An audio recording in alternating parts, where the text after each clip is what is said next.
mumeze gute? Nizere ko mumeze neza cyane. Nk'ibisanzwe uba uri kumwe n'umusore wawe Oliver the Creator. Yes, uri kumva inyuma rero bamwita Sophia Angel. Sophia Angel akaba ari umuririmbyi, akaba ari umukobwa rwose ukiri muto cyane, ukomoka hariya muri Leta Zunze Ubumwe za Amerika.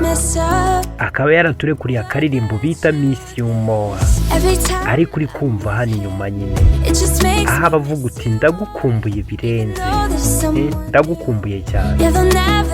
Ahangaha batubwira yuko yari afite uwo bakundanaga, hanyuma uyu nguyu baza gutandukana, hanyuma babonye undi nawe barakundana, ariko uyu nguyu mushyashya neza kumugera ku mutima byanze, barahura hanyuma akikumburira wa wundi bahoranye. Bivuga ngo barahura amarangamutima y'urukundo akazamuka, hanyuma ariko aho kugira ngo aze yerekera kuri uno bari kumwe akajya yiyibukira wa wundi bahoranye.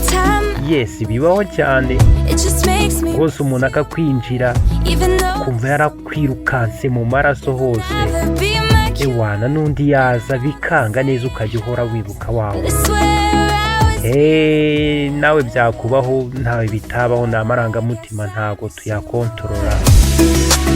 Gusa nyine nabwo nakubwira ngo ukigira disipurine, ibyo ntibikubaho, ugerageje ukoresha uburyo bwinshi batwigisha bw'ukuntu wakira igikomere cy'urukundo, ukongera ugatangira gukunda bundi bushyashya, ubuzima bugakomeza. Sophia Angel rero arakubwira ngo Miss You More, nanjye ndi Oliver the Creator, ndakubwira mu kinyarwanda buri jambo ryose agiye gukoresha, ahasigaye nguha ubutumwa yari arimo aratanga, hanyuma nawe ufatiremo amasomo, hanyuma uryoherwe n'akaririmbo kuko ni keza cyane, kararyoshye rwose. So nizere ko mugiye kugubwa neza cyane, gushimisha aho uri hose.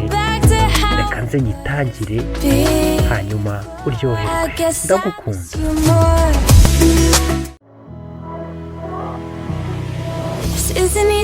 Ndabizi ko bitoroshye kubivuga, ukwezi kurashize tutavugana. Iyo rero buri umbonye turi kumwe ukeka yuko nakwibagiwe, buriya nanjye muramubeshya yuko nakwibagiwe. Ndabizi yuko bitameze neza, ariko kuri nuko buri gihe ndi kumwe nawe antera kugukumbura. Nubwo ari mushyashya ntabwo yambera umuti, ndabizi ko bavuga ko bifasha, ako ndarahiye. Mperuka kwiyumva meze sawa tukiri kumwe, ndagukumbuye nukuri, ndagukumbuye, ndagukumbuye cyane. Njye nisanga ndi kugutekereza, ahari kuruta uko nakabikoze. Ndabizi yuko bitameze sawa, none nakora iki?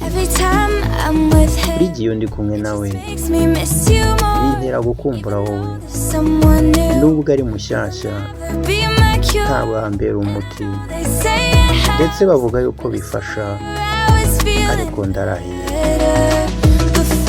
Mperuka kwiyumva meze neza tukiri kumwe, ndagukumbuye,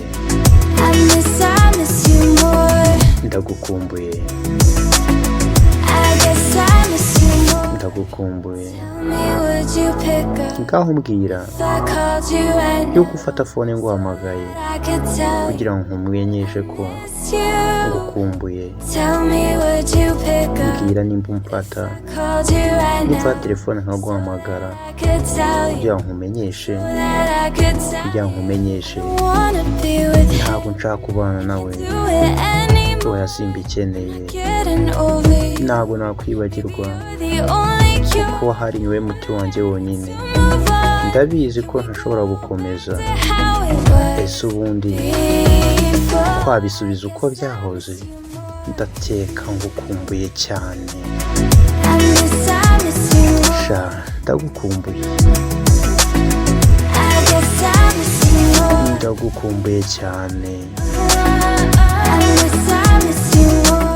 ndagukumbuye. I guess I miss you more. Ndagukumbuye.